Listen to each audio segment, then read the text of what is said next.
Marc Aouz a contribué. Marc Aouz a contribué ma casse Zakari Mwamba. Le seul orchestre où il marathon à Katia RDC Awa, c'est l'orchestre à Ferregola. Je passeport, il y a Marc Aouz. Aux passeport, il y a Dino Liaki. To Zagalo. To Atele Gounyanga. Aux passeport na bango. Aux il y a Marc Aouz. Banda Rotala depuis l'année passée, en 2020. Lelo, toi le 28 janvier et le 29 janvier. So talana nous, parce que on dit Ezuba Mbata et Belé. Ne siko rapport au Lukanga sur l'émission Moussous. Aujourd'hui, il fallait pour passer grâce à Kofi Olomide, tout le monde connaît très bien. Et Kofi Olomide, bon, départ il a fallu pour pas. Dans la salle de carrière solo naé. Tout le monde savait très bien que Kofi Olomide a monté. À ce qui n'a monté Matima, mais moni pena droit chemin et moi nous pena c'est bon ko et vraiment ko succès on joue pas contre à quel ko. L'artiste c'est Missa na vision d'aigle. Il a sa fondation.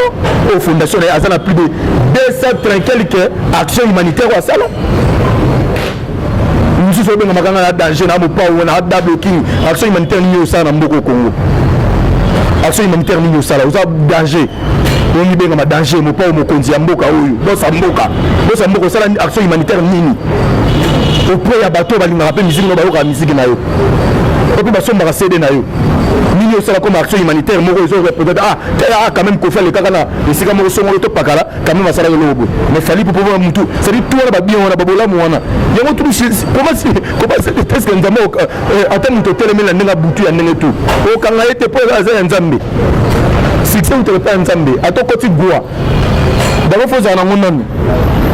pour nga poussa ga o za na nzoto ka pembeni a poussa la ka pembeni.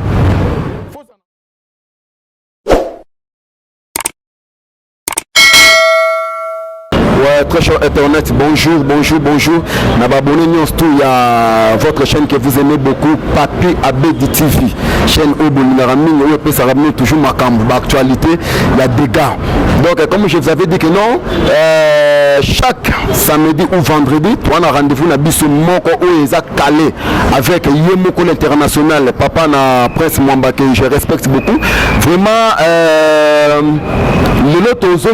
tozongi pas comme semaine où et où tu connais parce que toujours que moi problème moko awa mais tellement que na bolingo na bino ba abonné na biso et bolingo na biso pour na contrat où to signé ki na bino donc Yemoko Zakle Mwamba alobi jamais na bolingo na bino il faut azonga kaka en chef et annonce sans plus tarder naza déjà na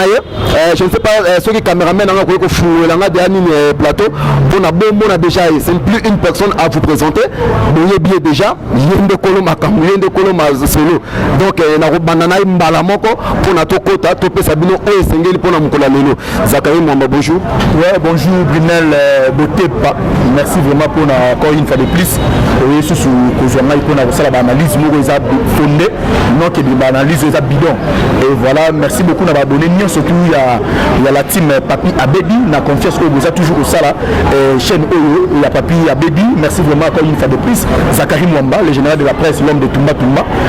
tous a toujours on a pour na ça la analyse moko ils a fondé pour na pour sa culture na biso et nazali vraiment merci beaucoup encore une fois de plus à bateau baza vraiment partenaire na nga ou batika ngaité et na moni bongo Pablo Tutamba la patronne maison Tutam service et bongo pourquoi pas Girbo DRC de London City merci pour la nyonso merci na le jeune entrepreneur ingénieur Guilhem Mukasa ya Baguilhem futur candidat président de la République na 2023 ou aza bongo na kata 001 merci na le jeune de Dallas Adam Koubissé et pourquoi pas ingénieur fils Kalala motomoko très bien na au sarnateur ingénieur fils Kalala motema batama nasi et merci encore une fois de plus na ingénieur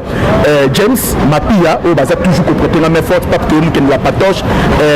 Joyce Mafola motema batama ma fleur il est mis ça et Patrick Samba le médiateur garçon capable pourquoi pas et Yemoro Lisusu,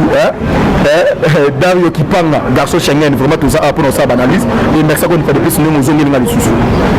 Merci beaucoup Zachary Mwamba. Vraiment ndenge na SB no ba abonné nous tout. Il y a Papi, il y a Papi ABD TV. Donc on avait manqué parce que il part très bien. Alobaka très bien. Zachary Mwamba alobaka très bien. Zachary Mwamba, tout le monde toye banano tu ko perdre sœur. Nani na ye banano ndeko oyo tu ko tika dernièrement awa na dernière de mère na yone bozana Lénine. C'est ma grande sœur propre et paix à son âme encore une fois de plus, grande sœur Astrid Moulamba au Atiga Bisso depuis samedi le 16 janvier et corps et Makibongo mardi le 26 et Topunda qui est dans cimetière à chemin du paradis que tu peux vraiment être cher et vraiment ma grande sœur chérie Nalima Mingi malgré tout soit na rana ya na ngai mais donc ça peut ça ma famille de la nekata na raté et Badabi Bukasa ba Edemula Mulumba ba sœur Tété ba sœur Élisée Mangabou ba Tony Biaï et il y a Joyce vraiment te perdre à biso être cher pour Nabiso et voilà mamito le cas du bien la funéraille vraiment le cas du bien vraiment merci la soutien belé il y a ingénieur Mike Kiba et le monde madame Naé maman qui est type nous pas nous avons dit le chef de l'état et vraiment nous va prêter une forte pour na kumbaya na la bonne uniforme merci encore une fois de plus na boss Strauss Kiba noté ma Tina Ipupa à tozana espace la classe chez Tina Ipupa na Fox avenue Fox na commune ya Kasavubu et Tina Ipupa grande sœur ya fali Ipupa za na kati wana et tozana aux staff naye mobile na Strauss Kiba et merci na Adolphe Kabongo la sagesse et bango ba tika ngate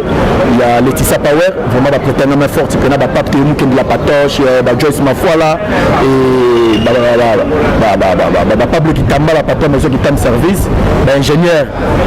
et pena ba prêter une main forte pourquoi pas mon père spirituel maître Isma Abanokrim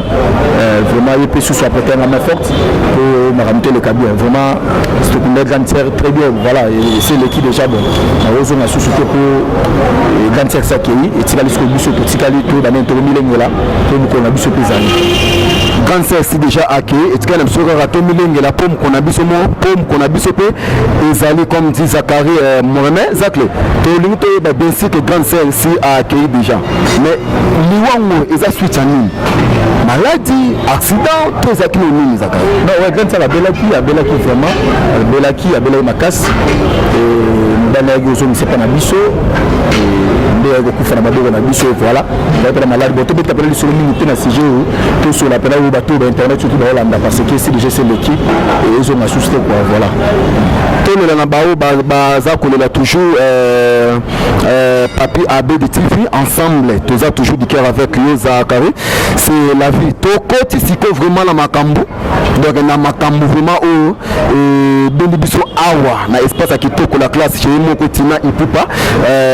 très bonne place place momado ya kitoko makasi vima malili kitoko place to beaucoup on a kutana moi 3 wa JRC debout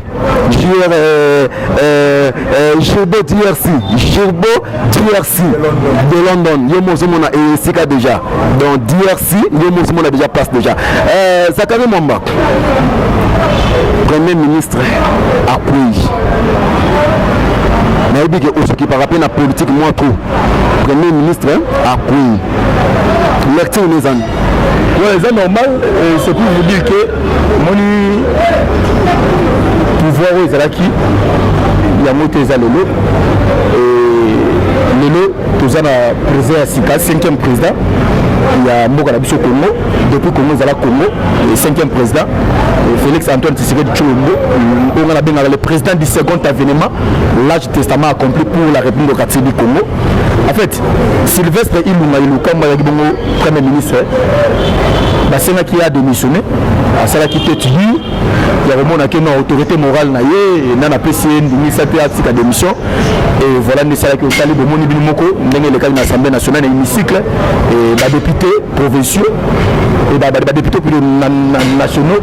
baluka ko voter pour révoquer premier ministre accueilli et accueilli naokaki alobaki auti kolobaki non basala les notifications tout consomme notification sur base à quoi pour à s'entêter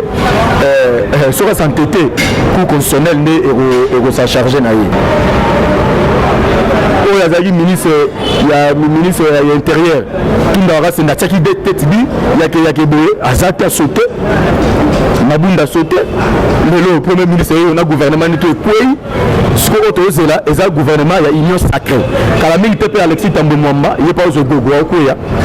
parce que faut déboulonner le système wana c'est-à-dire fatia le baki on est tigé bato mona on est tigé fatia parler il y a déboulonner système wana du territorial bato bakonta ke le roi neti moi genre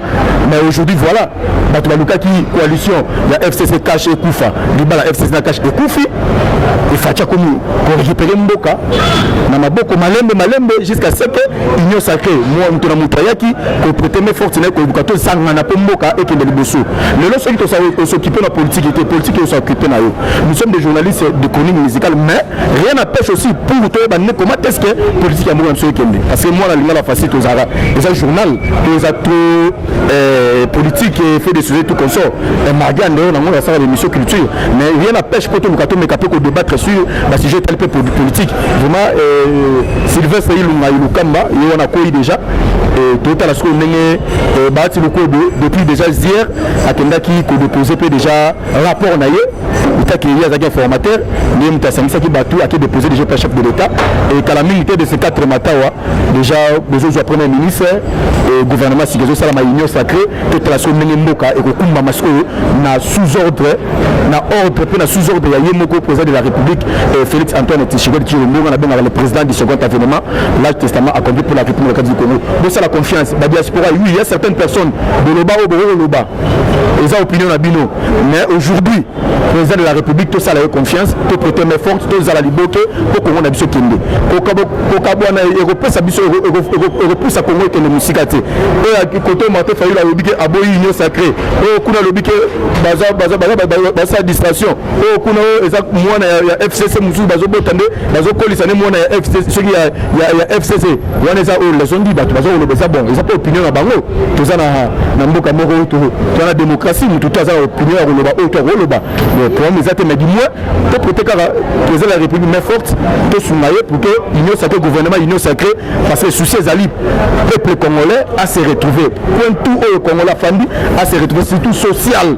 au penaliser butu moy to le la katebe tarasete butu moy social yango to ça na besoin social et fanda bana batanga place malamu misala kalaba ba diplôme za yele chaque année ba gradué ba bimaka ba licencié ba bimaka mais ba boulot exact toujours la pour ça vraiment ba tubaya faut s'investir en amour na biso ba misala ba tubazo misala pour que petit à petit qui me kulu na o qui me tema mabe ya likundu ya keno ozolu que la muninga mutema mabe pour ya soit comme 10 francs nous c'était aussi la poste mutu yemo azo pour la mukana tongo avec na zo bimana o kende po lobby na po na fait le monde a bénéficié moi quelque chose na sunanga pe liboto voilà ainsi de suite voilà c'est un peu ça merci vraiment Zakari Mwamba na ndenge oza ko potela biso susu ba makambo politique vraiment ndenge tolobaka que non ceux qui oza ko s'occuper na politique te politique et ko s'occuper na yo Zakari Mwamba gouvernement ya Ilukamba ezali na 66 ministères 66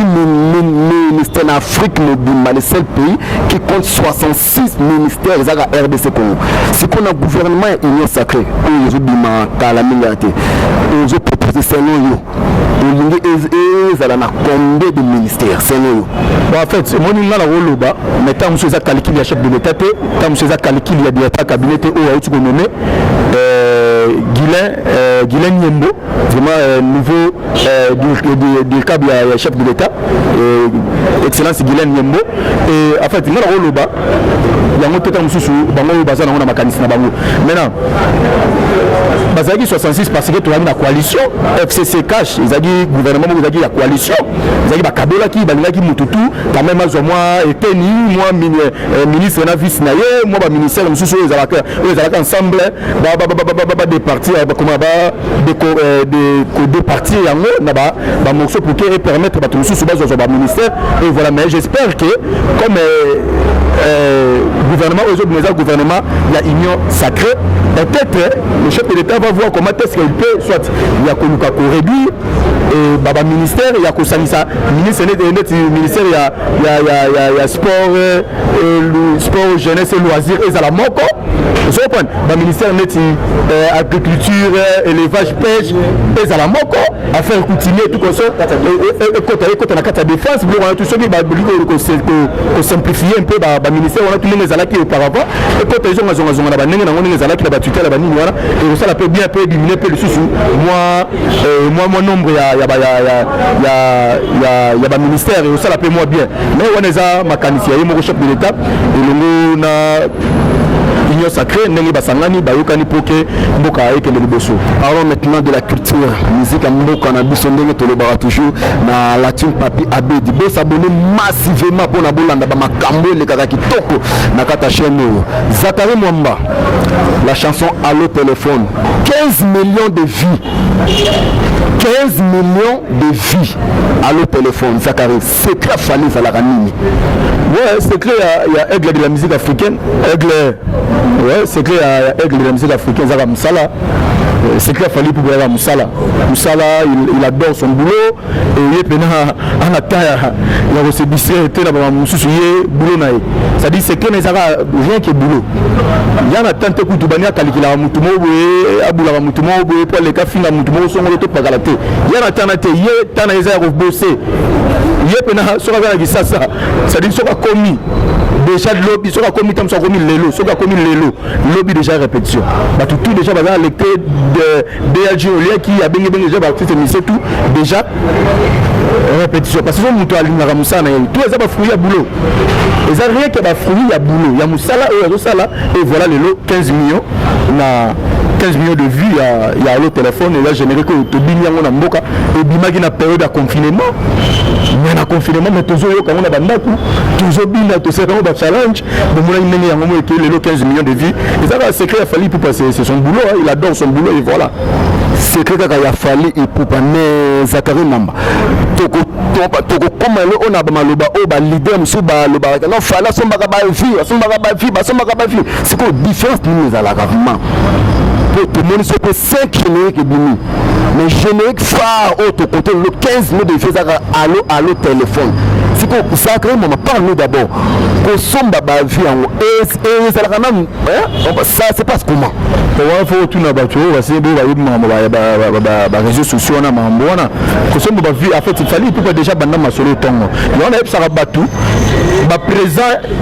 il y a bato musu ça va passer lointain na fallait pour so peut-être fallait pas à côté qui masolo à YouTube il y avait personne à qui na boule nango il y avait personne bato on talaoui parce que premier album naé droit chemin déjà avisa qui pour ça la multiple collaboration na artiste ya bambo comme sous les gens disaient que talaoui alors là ça qui fait publicité naé aza faire bazo lukapo bato na baté pour accueillir bana bango et ça y était mutabandi ba featuring c'est ça la makala bafena biso rochero basala ba featuring na balombo bani ba featuring c'est ça la barebi ami c'est basala featuring ba rambo na ko fela mide featuring c'est salama et salama na me fali pour quand même il était mutabandi featuring mais quand même aye ko matisa moi et l'autre on lui sous moi bien ko pesa ko harmoniser là ko harmoniser on lui sous et ça la sous de davantage le lobe toi ba ignorer comment ba featuring fali c'est ça la featuring dans la côté mamba YouTube bandi fali pour azali ayi na vision d'aigle quand mi benga mara aigle de la musique africaine pendant nous battre parce que ça aigle de la musique africaine je suis ni porte-parole de Fally Ipupa ni son attaché de presse ni membre du bureau naïe je suis journaliste je fais mon boulot comme il se doit je suis au milieu du village toujours ça l'analyse aux normal aux palpable tout même s'il y a certaines personnes qui veulent me contredire oui d'accord le balabon président normal monsieur talanet a commenté pour finganga ce sont commenté finga Zakari Mwamba c'est nous c'est la vérité congolais li vérité c'est pas la vérité ça mutu wana naza mutu ya mutu ngala mutu ya nzambe naza mwana ya batu ya pasteur mutu baba Faustin na maman ngala kadi de Nathalie et à son nom mon père et déjà 5 ans de pratique biso naza na maman ngala baleki ngala et voilà papa ya batu ya prince Mwamba vous comprenez naza mutu ya mututé tout ça l'analyse ndenge tout ça la analyse on a quatre la team Papi Abedi il y a que faire promouvoir culture na biso si moi je parle peut-être il y a certaines personnes au ba mona que non oh ya mutu na mutu te ezaka vérité to loba le lata bango moko batu ya batinga ni wana baza batu dinga attention ba fena bango akuze na ndenge bien lelo 5 seul artiste émissé qui fait la fierté de la musique congolaise à l'extérieur du pays, il s'appelle Fali Ipupa. Attention, on peut me contredire. Mais nous, les bâtiment, on fait rigoler à ça, on bien te, to héritier Watana Bayimba bien te, to Robin Mundibu, to Ibrator, to Déplique, to Nani, qui est encore ouvert en son Jibé, non. Lelo, si on parle aujourd'hui de Lelo, musique n'a plus sur ce qui est Lelo, c'est Kende. Nous avons fait ça en moins lumière, il s'appelle Fali Ipupa. Voilà, personne ne peut me contredire. Vous comprenez? Il y a un Lelo. Même si c'est tout le secret, il a fallu pour les accords, rien que boulot. Les accords, rien que boulot. Il y a un moment où Babambaga manga, Babambaga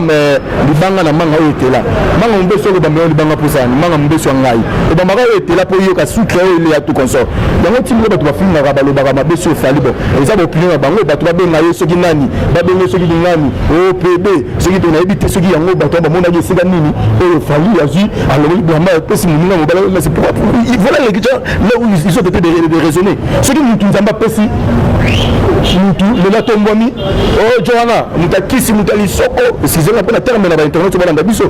je veux te dire ça so amunika mutu na mo lumière mo ko pesa mananzela bina e mo makamo no mutafela oh peut-être à côté de science asa mutu boy ça dit ba tu vas la poser mo na mutu me jeter so mutu émerger ba ko luka yango moni ba mbaka mo libanga na manga là c'est pour vous dire Philippe pour faire son boulot même à taille le qui fini ça fiche à la temps coup tout à la fin de répondre à la temps on a la grandeur na ye on le canate pour finir le bureau finir on le bapon na essayer on kata ni aucun musicien na le canate ni même ba bureau mo le canate ko finir so le kitam so le bi bon fait le PC suspension dernièrement Koko Bilasso ba c'est mo ba guerre mo digala ba ni le gros bien ça le cas le bas mais la joie suspension c'est bon c'est ça nature il fallait faire son boulot et voilà c'est un peu ça. Mark Aouz a contribué. Mark Aouz a contribué ma casse Zakari Mwamba. Le seul orchestre où il marathon na kata RDC awa, c'est l'orchestre ya Ferregola. Pour yo en tant que chroniqueur musical Zakari Mwamba, les descendants de Yemoko Yemei Zakari Bababa sur le mola de la presse de Pausa na personne beauté pour na mouvement Zakari Mwamba. Orchestre ni un mouvement na kata RDC mouvement donc Ebima Elema et Ebima et Talarate donc Ebima Bima. Pour Mark Aouz a dit que le seul orchestre où il marathon na RDC et ça orchestre va faire rigoler. Vraiment on a évité bon internet peut-être tam sous ba on peut ça des réponses na bango na ba commentaire parce que ça analyse ça opinion na il y a le deux orchestre na bango bimaka ngana yo to yebi na bato to ba landa biso le seul orchestre oyo lelo et bimaka tour ba production les F20 personne peut me contredire depuis l'année passée au banda janvier il y a 2020 si tu connais le 2021 je me connais soit pas passeport il y a artiste aussi passeport il y a Mark Aouz aussi passeport il y a Gino Lia qui est hein aussi pas passeport on a bango depuis l'année passée le 1er janvier si tu toi l'élo le 29 janvier dans 2 jours tu aussi ça mois de janvier soit pas passeport on a bango mibale banda otala bambata et donc sur la sous l'émission sous continue au lieu d'anini ba mbata soit passeport il y a Mark Aouz aussi passeport il y a Gino Liaki to Zagalo hein to atele gunyanga aussi pas passeport na bango aussi il y a Mark Aouz banda otala depuis l'année passée na 2020 Lelo, tu as le 28 janvier et le 29 janvier. Ce talent nous, parce que on dit que les mbata et belé. Mais le problème en fait c'est quoi Zakari Mwamba, tout le bapé dans le mouvement. Pourquoi tout le monde sont tous contre Fali? N'a pas joué, n'a pas génération naïque, n'a pas petit. Tout le monde sont tous contre Fali. Et ça n'y a un mouvement Zakari. Quand on a dit ça, on libère la main était là. Mouton le retombe la bende la musique en Moura, c'est Fali pourquoi? Il faut que tout ça rencontrer, on a pourri personne. Il y a certaines personnes qui ont qui ont côté Banzela, pour déstabiliser, mais le coup de les gens ont matata le qui ont sali ni pour déstabiliser Fali pour ça, on s'en aille, de lancer la musique en Moura la biso, donc considérer de consommer un coup, de consommer amour, de consommer c'est pour ça que nous sommes là, nous qui avons boulot. Musique à l'élevé ça sur la refine la terre, ça la polémique moro bête bidoté. Il y a le carré danger sur le plan artistique de wapi bino. Na scène boza wapi. Bon gars doit danger. Bobi maraturo ko le gaboke c'est sur terrain tout le monde wapi. Zakari Mwamba. Et là au moment boza ko tambola déjà na kata kishasa déjà awa. Fali Ipupa 2021 stade des martyrs. Lecture na biso no ba communiquer c'est tout na nous vraiment Zakari et cause ami est-ce que Fali Ipupa place au tia moto est-ce que azo bateke o na stade et puis des martyrs 80 000 places Fali Ipupa betagi accord hôtel arena ex-Bercy comme sous prix o ba toi futa ba kotaki monta tam zo monta ba toi futa ba kotana martyr. Je comprends. C'est pour vous dire quoi? Moni Marty déjà fallu, elle n'a pas déjà depuis. On a l'époque où on a un sponsor il y a RTL si je ne me trompe pas. À l'époque, elle n'a affronté Stade de Marty Rouana. C'est-à-dire, oui, les gens disent que non, ouais, il y a un succès à Stade de Marty Rouana. Il fallait pour passer à lancer appel que non, telle date. On va affronter le stade de Marty Rouana. Il fallait au béton battre au pont d'appui. Au moment où il y a bêta stade de Marty Rouana dans la quartier, la peine à la tune, il y a tonda. Il n'y a pas au béta, pas au ton de sang. Rien à pêche. Vous comprenez? Au moment où il y a plein de tout, il fallait pour passer là-bas. Le niveau, il fallait aller dans le lot. Et ça va bien déjà, oui, réaction de ça, ça là. Il fallait pour passer à remoderniser en haut. Il n'y a pas qu'il l'ait le sucre. C'est oui, ça sala déjà tout falloir ça de la fin de sa sala de la jungle de sa sala le roi de la forêt ce fallu pour pas quoi ça dit aïe à sali à baki c'est sous qui est l'eau et voilà mais toi c'est pas sous-estimer fallu peut-être à bête à la bambou comme ça va plein na stade du Boania tout bête à Côte d'Ivoire ça veut vivre vous-même de mon qui pourquoi pas na mboka ne moko sur les rapports de la pandémie au thé quand on est au moins pena bato uta ba Côte d'Ivoire ba futa ba billet ba Côte d'Ivoire taka mutu fala na studio ba ivoirien ba uti ba oyeka ba tanzanien ba uti ba ye fali pour na studio ba ye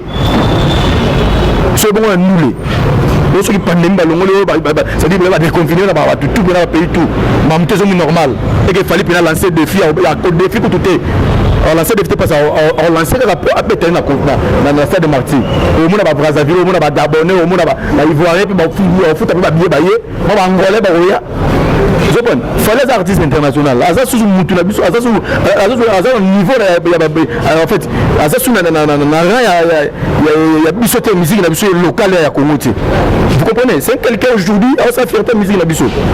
il y a certains ba oboya ope ba ondima ba oboya les gens ont tout que si Jésus tout ya pas big sangana to boma ba biso ba boya et bon il fallait so mutu boya le mal et voilà fallait pour pas aussi ba tout musu tam so ba sous-estimer artiste on a bêta kasiem kana si ça bêta attendre sa martyr wana mukolo otombi sango so ba ba sunu ba changer langage quand on a bimisa tokos 1 ah que musique avec UPA avec aussi maté ce papa tokos est pas ici assez ba featuring na Robert Kelly R Kelly assez ba featuring assez ba multiple collaboration ce temps aussi pas bien il y a ça tira les UPA ah fallait pour partir les UPA il y a musique ya rumba congolaise à kokasuté shit as ma contrôle plus de 33 chansons il y a contrôle et quand on contrôle Congo pendant 2 ans 3e année depuis contrôle de Bima sauter sur la tokos B liwa poisson va remettre la tonga nous avançons lentement et sérieusement vers la fin de cette émission ma toute dernière question Zakari Mwamba qu'est-ce que nous va plus avec Kofi Olomide papa ya Kofi papa ya Fali pardon le camo toujours au tambola toujours là-bas internet ya likambo ya ki double king fala bingile ami bingile king Kofi double king petit et coach sur net moi rendre moi au Boana lecture le revenu en Zakari bon si aujourd'hui il fallait pour passer grâce à Kofi Olomide tout le monde connaît très bien et Kofi Olomide bon départ il a fallu pour pas dans la salle carrière solo naé tout le monde savait très bien que Kofi alingaka ngo te asaki na motema timba mita moni pena droit chemin et moi no pena c'est bon ko vraiment ko succès mo jobi ba contrat akeko et ba kinga na bino ba dire ya Kofi Olomide na télévision très bien et fallu pour pas au grand jamais à tellement ni confrère journaliste mogo ni conseil journaliste mogo ngano toyebi to fallait pour parler dans émission mogo ya confrère mogo journaliste mogo to concert mogo ya le baba Kofi Olomide plus jamais au grand jamais non tigala ko le bango te ba très zélaté ata Kofi Olomide créer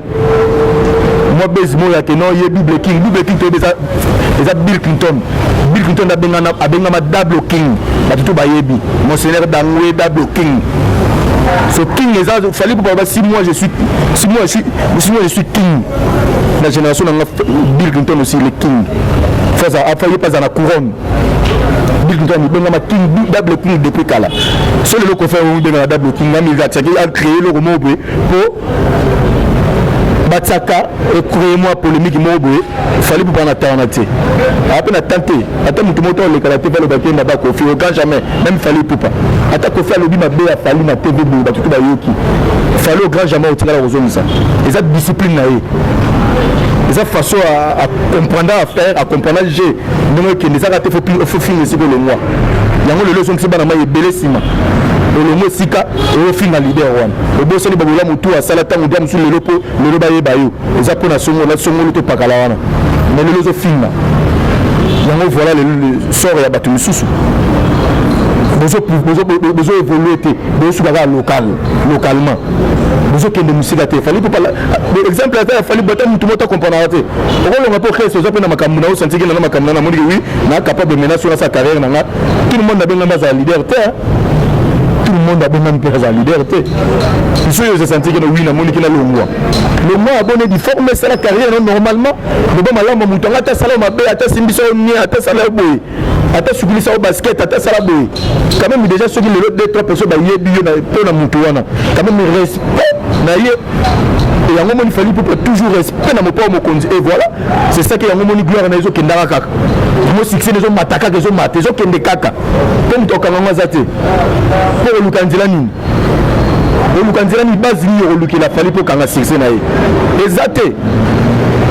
c'est c'est message na vision d'aigle il a sa fondation au fondation il a plus de 230 quelques actions humanitaires à ça là nous sommes bien makanga danger na mo pa na double king action humanitaire ni au ça na mboko Congo action humanitaire ni au ça là danger on y benga danger mo pa mo konzi ya mboka oyo bosa mboka sala action humanitaire nini auprès ya bateau balinga rappel musique no bayoka musique na yo puis basomba CD na yo nini osala comme action humanitaire moko ezo peut-être quand même ko faire le kaka na esika moko songo to pakala quand même asala lobo mais fallait pour pouvoir mutu c'est dit tout ba bien wana babola mo wana yango tout comment c'est presque ndamo attends mutu teleme la ndenga butu ya ndenge tout o kanga ete po za nzambe succès ou pas nzambe atokoti gwa d'abord faut za na ngonano pour la pousse aga oza na nzoto luka pembeni apousse la ngoka pembeni faut za na ngonano na kati na oza na ngonano je comprends attends les gens peuvent dire de n'importe quoi si vous fallait oui là ça n'engage que mais aujourd'hui c'est fallu qu'ils peuvent qu'il neige aujourd'hui nous vivons l'époque de Fali pourquoi les warriors bola ike les nanu bola ike les warriors merci beaucoup Makambo Befoga na papi Abedi TV chaîne Makambo donc chaîne à dégâts vraiment analyse auto sali et choqué vraiment donc tout le belaté que tout ça contre ou pour non toujours parler toujours la place au Makambo ya malamu zali comprendre tout ça que tout ça pour Fali non tout ça pour tout le monde sont pour président Ferré sont pour tout ça pour président Inosbi président Gaz donc nous sommes pour tout le monde vraiment tout que déjà faire la fin de cette émission Nazo pesa déjà merci na les caméramans le plus systématique Yewana oya osala ki image ezala kitoko Ephraim Kaimbe bon noir morobo masa na ngai na pesi vraiment mbote ebele na ye moko Gilbert DRC London Girbo DRC London papi Abedi TV yango donc bon s'abonner massivement ça quand même un petit mot dans entreprise papi Abedi et puis au bois comme moi maman pour te chuter. Ouais, merci d'abord Naemoko boss à la team papi Abedi depuis Suisse et vraiment merci beaucoup dans l'initiative il y a aussi les locaux et Zakari Mwamazana ceux qui ont pour l'analyse, Brunel Beauté Pazana a contacté Naï pour tout ça analyse et voilà. Et merci encore une fois de plus. On a battu tout le monde mes fortes. Et analyse tout ça, ceux qui ont été lésés, tu as battu, tu as battu. Et tout ça va parfait. Mais tu as tous à Bétani le Bakou, vie à Nengen à lobby. Et quand même, la présentation des skis, on a tous Monique et Zali Bakou, le prix na bango. Nous sommes Moni Basepel Nango, les analyses, tant que journaliste, c'est mieux placé. Il y a aussi analyse tout et saigné. Il y a Goloba Malam, il y a Goloba Malam, rien à pêche. Sur le fait que ça me bien, pour ça, ça va bien. Mais ce qu'on a perfectionné le sous davantage, et ça la paix bien, trop le bapé a bien. Et le tiers Watago Gato to attendre. Deuxième album, depuis embrasser carrière sur le naïe. Ni ange, mi démon. C'est-à-dire que tu as mis ange et toujours consommé en haut. Tout le monde déjà générique YouTube tu as déjà millions de vues. Magé et Zubata et qui est mon pépé normal. Mais il y a des consommateurs normal et qui est normal. Il y a déjà millions de vues. Félicitations au gâteau tu as tombé. La bande de ba gombe na gombe et ba moine bande c'est-à-dire ba chez belé et retirer la ba sali on a se préparer ba mourir ba la bonne musique déjà très bientôt tu reçois mi-démo le 26 février le mi-démo et voilà quoi. Vraiment félicitations pour ce bateau aussi ça va bien. Très bientôt sur artiste musicien Ibrator Mpiana, c'est pas sur ses oeufs, il pas le bon, c'est pas sur ses. Et depuis qu'aussi Pomba Niance, l'homme de musique, les musicois, il peut seulement aller à Gaulois, il est sur les musicois. Depuis Pomba Niance, il y a les 12 déjà, bon, stabilité, album de stabilité, et voilà. Et mon artiste est JR Maro, déjà nous avons recommandé tout la bonne musique, qui est la page, il y a Facebook, Instagram, YouTube. Jibobeta JR Maro, bonjour à la chanson Voleur d'amour remix où il a immortalisé Bongo, Maître Chris Cicero Bakumba Bofé Absom 35. Moi on a parlé sauf de servir les autres. Mon thème a battu à Maman Nabiso Moura Manzila la Queen Dona da Casa et vraiment un moment très kitoko où Basel Fétina Ibraton Piana Banambela Baimbi c'est-à-dire Pessi Kourachan Tara JR Maro za ténoriste Ibraton des émis c'est vraiment Banambela Baimbi vraiment je recommande Penabo qui n'est pas page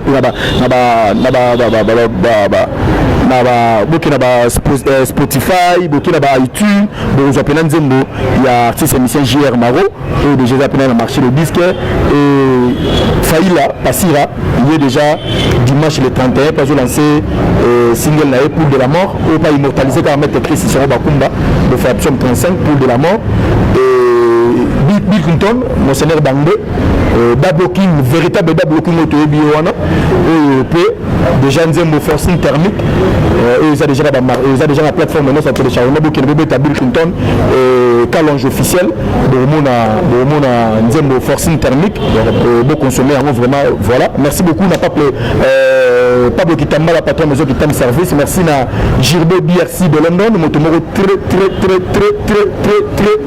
bien. Merci na Just ma foi là, le thème a battu ya maman Flore Ilengi ça ma foi là, merci na boss Spouse Kiba, ya Tina Ipupa, et na staff